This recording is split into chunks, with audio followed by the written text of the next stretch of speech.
Hi folks, welcome back to the Tabletop's Edge and another entry in our Goss diary.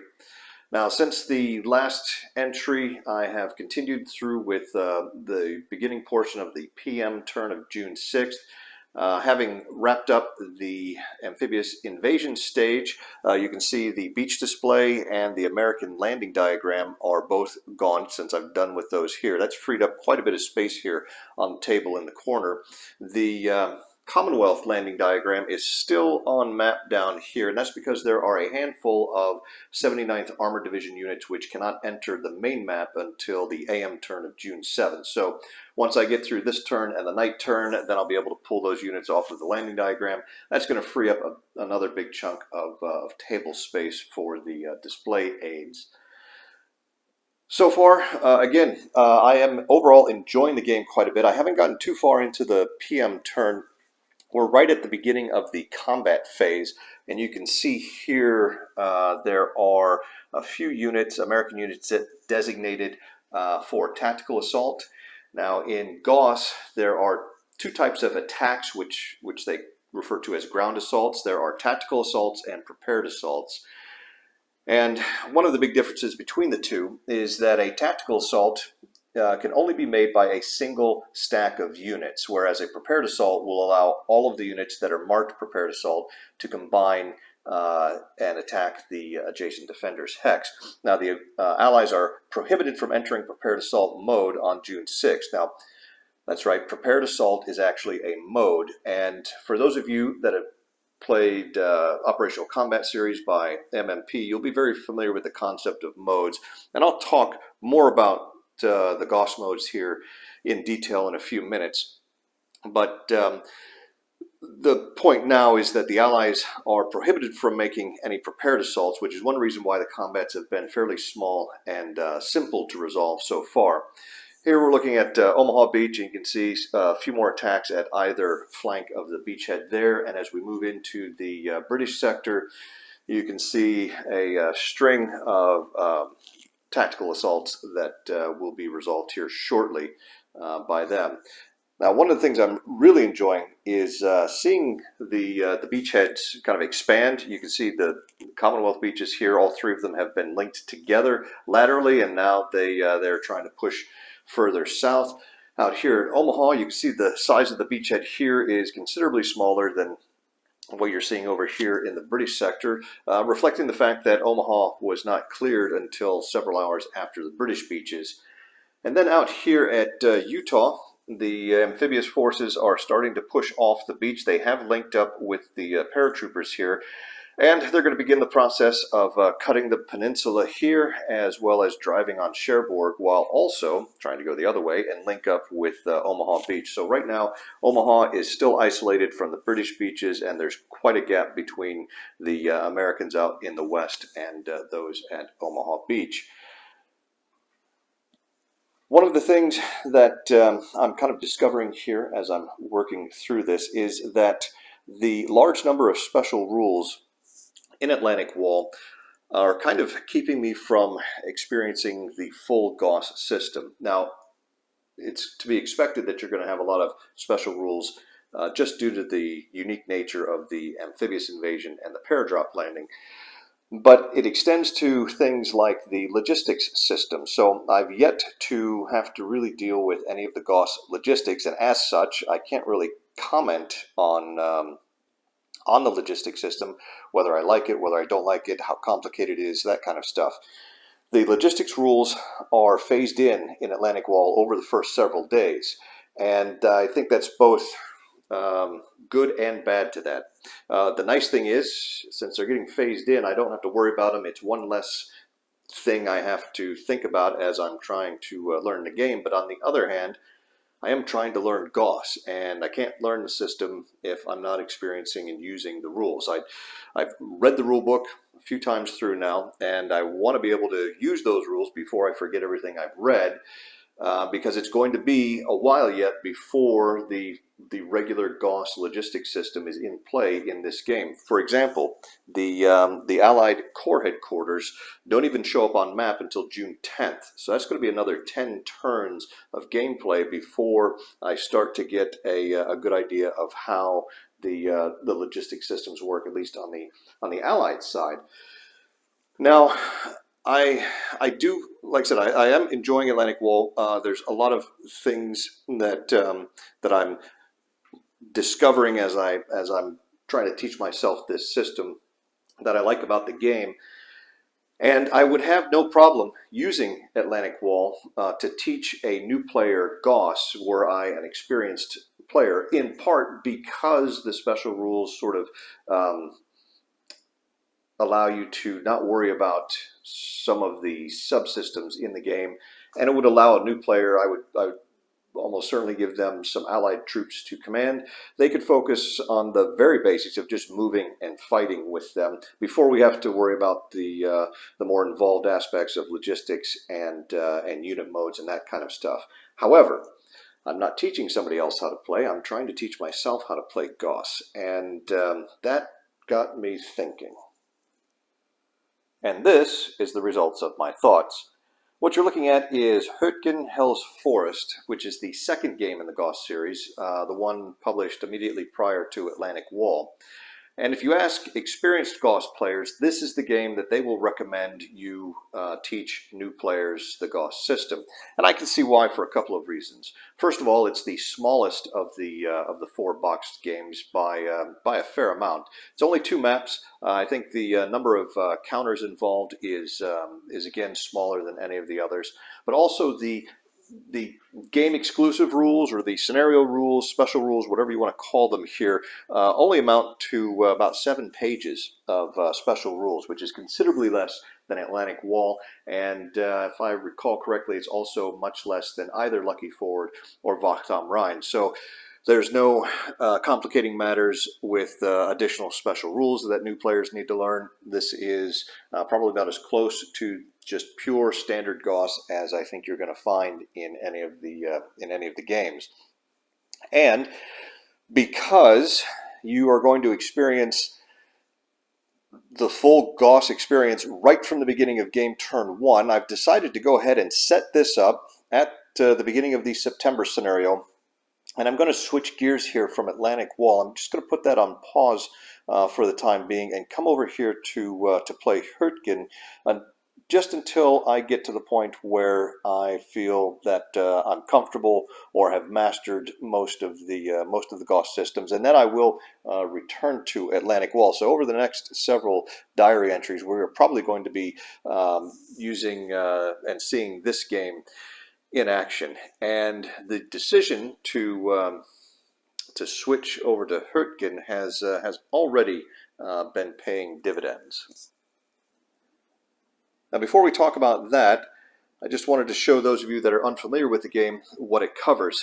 Specifically, it is the U.S. 1st and 9th Armies fighting around the Aachen area, which is, you can see, located here in the fall of 1944. So the game runs from the 12th of September through the 15th of December. You can see the titular forest Hurtgen here just to the southeast of Aachen. The map, along the western edge of the map, we see the Meuse River, which turns into the Maas here as we get up into the Netherlands. There's a small slice of that. You can see Maastricht here near the west edge. Coming across the large river here that sort of bisects the play area in the middle is the Ruhr River, and then off to the east, right on the east edge of the map, we have the Rhine River with Köln here. Now the Americans have 3rd Armored Division here, 9th Armored Division, 9th Infantry Division, 1st Infantry Division, the 113th Cavalry Group, and 30th Infantry Division here just east of the Meuse. And opposing them is just a bunch of debris from about 7 or 8 German divisions that just kind of form what can only generously be referred to as a front line. And I say debris because these truly are the battered remnants of those divisions. If we look over here at the German display, I don't know if you can see on camera here just how big these stacks of units are, but this is the eliminated units box. All of those units are the dead units, or the units that start off in the dead pile for the German divisions that begin on map. And when I set this up, I was thinking, you know, how on earth are the Germans going to prevent 3rd Armored Division here, and the U.S. divisions are practically all intact, from driving this short distance and capturing Aachen pretty quickly? Well, as I found out just getting through the beginning portion of turn 1, that the setup is a little deceiving, and we'll talk about that here in a minute. But first, I mentioned the benefits that that I've gotten from switching over to play Hurtgen here, and let's talk about those. One of the big ones right off the bat is that I'm learning how to play Goss. And what I mean by that is not how to play Goss in terms of learning the rules on how to play Goss, but I mean how you play the game, how you physically play the game. There are some things that that you're going to need to do other than pushing pieces across the map in order to play a game of Goss. And let me show you what I mean. Now, you probably noticed a couple of clipboards and notebooks sitting along the edge of the table here. And that's because Goss does require some level of bookkeeping. There are some things that you're going to need to keep track of that are not, that the game does not provide tracks or displays for. And I know for some people, any amount of bookkeeping is kind of a deal breaker, and they're just not interested in it. I can respect that position. However, for me personally, I don't mind some bookkeeping or record keeping in a game so long as it's reasonable. And of course, you're going to ask, well, is the Goss bookkeeping reasonable? I would say so far, yes. It's a qualified yes. I haven't found it too burdensome yet, but again, I really haven't had that much experience with it, and I'm also not looking at a full-blown Goss game situation where we've got you know, a couple dozen divisions on the map for each side. So as of now, the record keeping is okay, but reserve the right to change that opinion as I get more experience with it.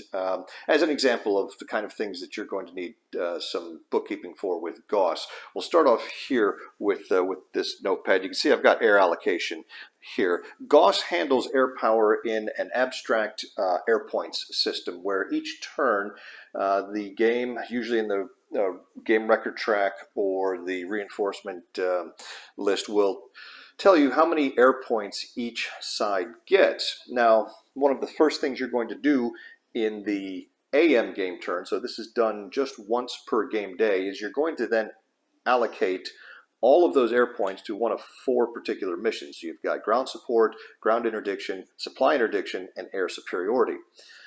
In Atlantic Wall, they provided markers for not just your total air points, but also air markers broken down by mission.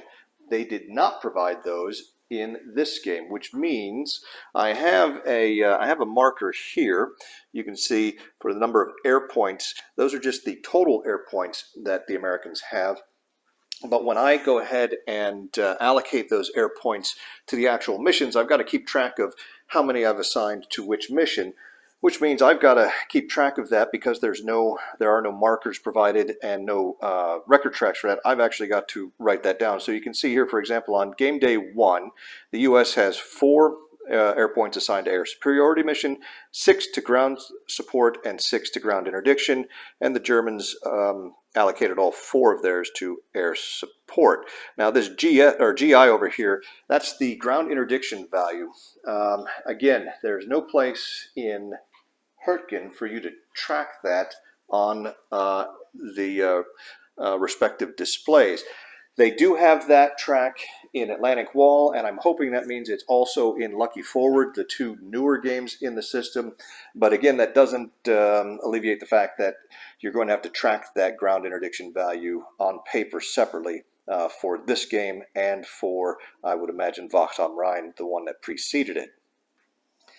Again, not terribly burdensome, and this is something you're not doing every turn, but rather only at the beginning of every game day. So you'll have a joint sort of administrative phase where you'll run through several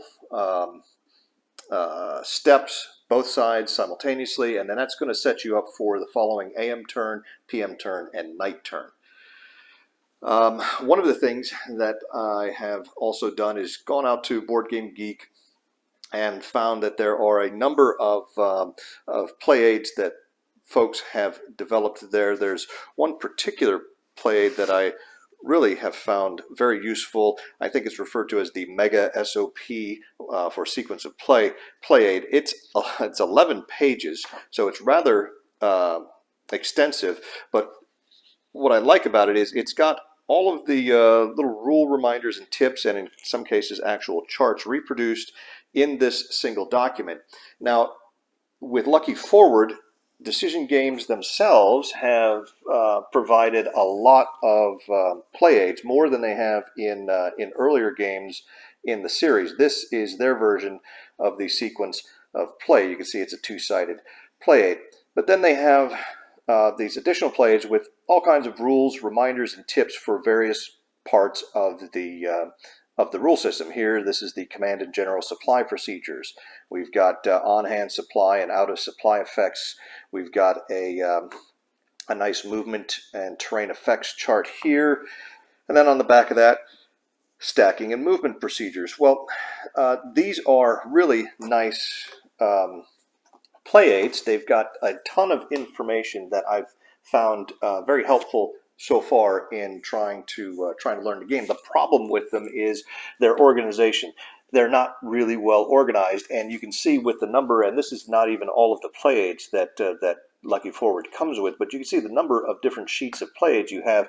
It's very easy to get those mixed up, and you're constantly searching for that one particular play aid that has that one table. Let's see, I'm looking for the ADV and GA limits. Okay, which sheet is that on? Where is it? And you find yourself flipping through those constantly.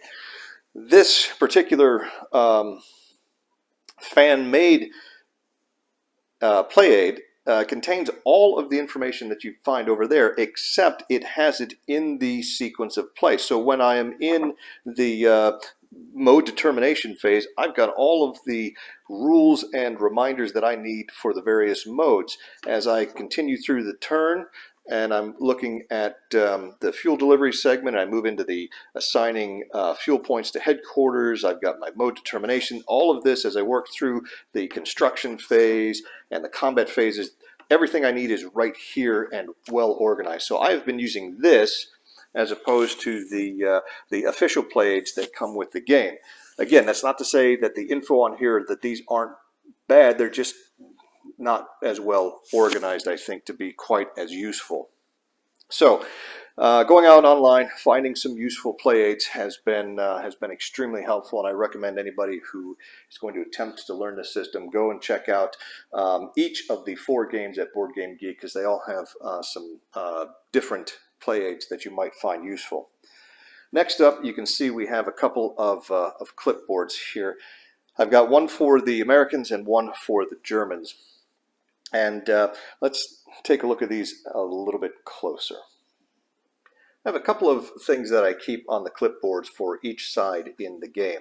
Now, Goss has some command rules, unlike OCS, and actually I quite like the at least the concept of the Goss command rules and how they work. Things are done primarily by armies and corps. So logistics are really army-driven. Logistics are going to come from your primary supply source to your army headquarters to the subordinate corps headquarters, from there to the subordinate formation headquarters, which are usually divisions. Sometimes they're things like cavalry groups or brigades or regiments or Kampfgruppe in the case of the Germans. And I found this sheet, which actually was on the Board Game Geek page for Lucky Forward. Somebody had developed this. It's nothing more than really an Excel spreadsheet, but I liked the way it was laid out. And you can see up here we have this sheet is going to cover an army, a single army. So in the case of the game here, we only have U.S. First Army represented on map for now. So we've got the First Army here, a place to list the number of subordinate corps, because that's going to affect some things when it comes to logistics, and I can kind of talk about that in a few minutes. And then below that, you're going to see spots for up to 8 different corps that are subordinate to this First Army. In the current game situation, we have U.S. 7th Corps and U.S. 19th Corps that are on map. And then each of the boxes here allows you to record which formations are attached to that particular corps. In this case here, you can see I've assigned 3rd Armored, 1st and 9th Infantry to 7th Corps, and we have 30th Infantry and the 113th Cavalry Group under 19th Corps. Now, the right side of this chart shows up top here, these are slots for Army level assets that are attached directly to the Army. So they have not been attached to any subordinate corps or formation. And then in each of the boxes here, you can see we would list any corps assets. These are primarily in Goss going to be engineer battalions, artillery battalions, maybe the odd tank destroyer battalion or AT battalion. Those would all be listed here, and you can see it's got a nice little reminder that you can only have a maximum of 12 units assigned directly to the Army headquarters and a maximum of 24 assigned directly to any single corps headquarters. Now, I've got another page here, and this is designed to list any specific attachments or detachments from your various formations. So you'd have your unit identification just written down here. The previous headquarters it was assigned to and its current one. So if I were, say, to detach one of the 1st Infantry Division's regiments, let's say the 18th Infantry Regiment, and want to attach that to 3rd Armored Division, I would just record that here as 18th Infantry Regiment, 1st Infantry Division, 3rd Infantry Division. That's going to, or 3rd Armored Division. That's going to help keep track of just which formation the individual pieces on the map belong to. Beyond that, or beneath that, I have a rather nice full color mini map of the play area, and you can see a couple of little notations on there. In Goss, you will need to identify corps boundaries, and those corps boundaries are going to, as well as army boundaries, those boundaries are going to determine the zone of operations for that army and all of its subordinate units, or that corps and all of its subordinate formations. And you basically need to keep those formations within that zone of operations, otherwise they go out of command, and being out of command, as I understand the rules, is unpleasant. So all of that is basically being kept track of here. Now, the mini-map that I basically just photocopied this from the scenario book that's included in Hurtgen. Like I said, it's a really nice full-color map, and then just laminated it so I could use some dry erase markers, because these boundaries are going to change over the course of the game. Unfortunately, I have not seen anything similar in the other 3 Goss games. There's nothing like this for Atlantic Wall, Lucky Forward, or Wacht am Rhein, which is unfortunate, because I'll have to come up with some other means of being able to record the corps boundaries and the army boundaries. Now, in Wacht am Rhein, I'm pretty certain there is a similar map to this, but it's in black and white, and it's much more difficult to read. But we'll see if and when I get to Wacht am Rhein in the future. I will try to set that up. So for the Germans, their clipboard information with all the command information, really same sort of thing. We've got the 7th Army right now with 2 corps. You can see the corps here with the individual formations. Over here we do have some units that are assigned directly to the corps. These are some rear echelon units, mostly. I think it's a NCO training battalions and some police battalions. Here is what it looks like when you are assigning individual units or sub-formations to a new formation.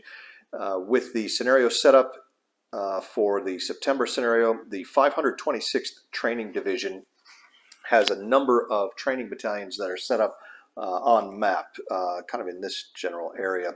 And the scenario information says that those must be assigned to a formation. So those are all of those individual formations are listed here, and they've been primarily assigned to the 353rd Infantry Division because the 353rd Infantry Division actually consists right now only of the headquarters unit. The rest of the division is over there in the dead pile. So the training battalions from 526 are nominally under the 353rd's control.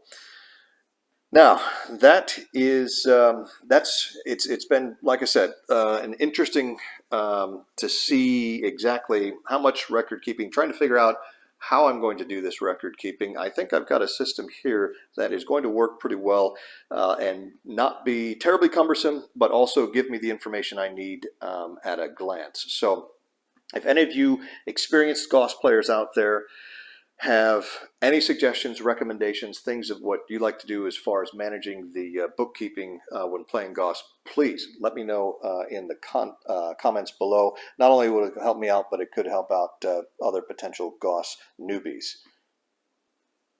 Well, it seems like I have been talking about everything but Goss so far, so let's switch gears here and let me give you some thoughts on the Goss rules and game mechanics themselves. Now, I want to preface this by saying you are probably going to hear me reference the Operational Combat Series and Battalion Combat Series, OCS and BCS, that are published by MMP. Quite a bit throughout this series of videos, and the reason for that is that both OCS and BCS are the 2 operational level game systems that I have the most familiarity with. I also happen to think that they are the gold standards, respectively, for operational level gaming. And I know that a lot of my viewers are very familiar with either OCS or BCS or both. And so by comparing Goss, elements of Goss to elements in OCS and BCS, that'll hopefully give them a better understanding of Goss itself. So with that said, you've heard me mention command system, logistics, and unit modes today. Let's start off by talking about the Goss command system. First of all, unlike OCS, Goss actually has some command rules. One of the things that always felt a little strange to me was the just the utter lack of any command rules in OCS. And I guess an argument can be made that they're not really necessary or even appropriate at that scale, but it's still just always left me scratching my head a little bit. So for that reason, I am glad that Goss does address this. And the command rules in Goss are not complicated. I don't think they're terribly burdensome. The biggest drawback to them is that they do require some bookkeeping. Essentially, your command rules in Goss are going to have you do 2 things. You're going to establish the chain of command for each of your formations that are on map, and then you're going to define your zones of operation at the Army level and the Corps level for those units that are on map. Now, with the chain of command, you are going to have some bookkeeping, which I know is going to turn some people off, but with the help of homemade play aids that are easily found online, like this one here that you can see was created for Lucky Forward, but it's going to work for any of the Goss games.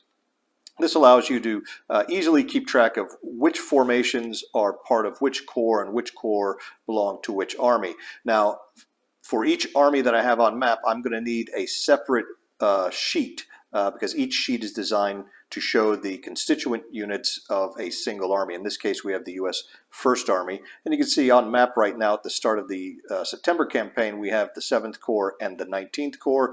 And then we see the formations that are attached to each of those corps. Again, it's not terribly time-consuming, particularly because you're not going to be dealing with this every single game turn. You're going to establish the chain of command during the command phase, which occurs at the start of the AM game turn each game day. And that is going to establish your command structure for that entire game day, which means the following 3 turns, the AM turn, PM turn, and night turn. Similarly, once you've established your chain of command, you're going to have to define your zones of operations for your armies and your corps. Now, this is a little more problematic if you are not playing Hurtgen, because you really do need, I think, a nice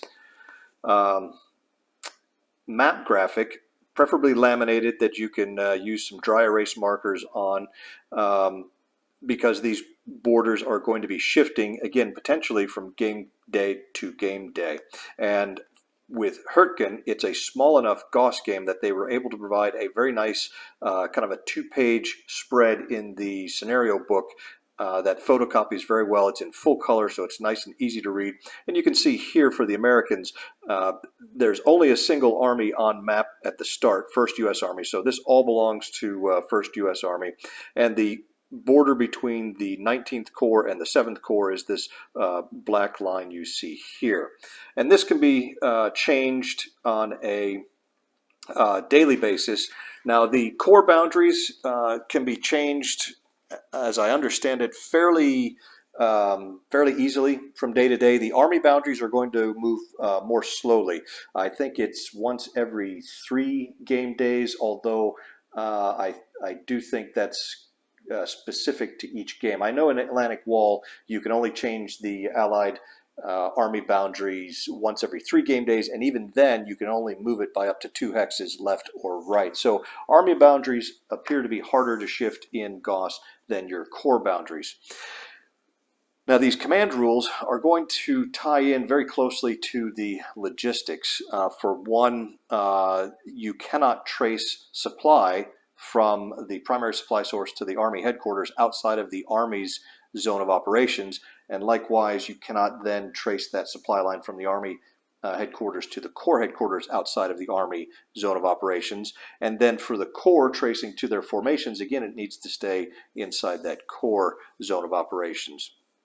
Now, units are fairly free within the Corps boundaries to move and fight wherever they want. So it is possible to get some formations or divisions intermixed, unlike in BCS where you can do that, but it's going to impair your abilities to operate. Here, that doesn't seem to be the case with Goss. The command rules only come down to the corps level in Goss, whereas in BCS, the command rules, such as they are really sort of restricted to the formation level, which I think is kind of interesting because the 2 games are nearly identical in scale, at least in terms of unit size and map scale.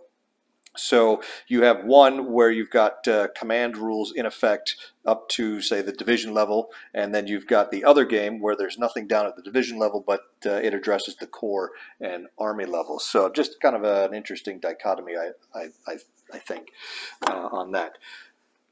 Now, being out of command in Goss is bad, and really all you have to do to remain in command is to have your individual units or their formation headquarters remain in their assigned corps zone of operations. However, if they get outside of it, then all kinds of nasty things happen. First of all, they can only use half of their printed movement allowance.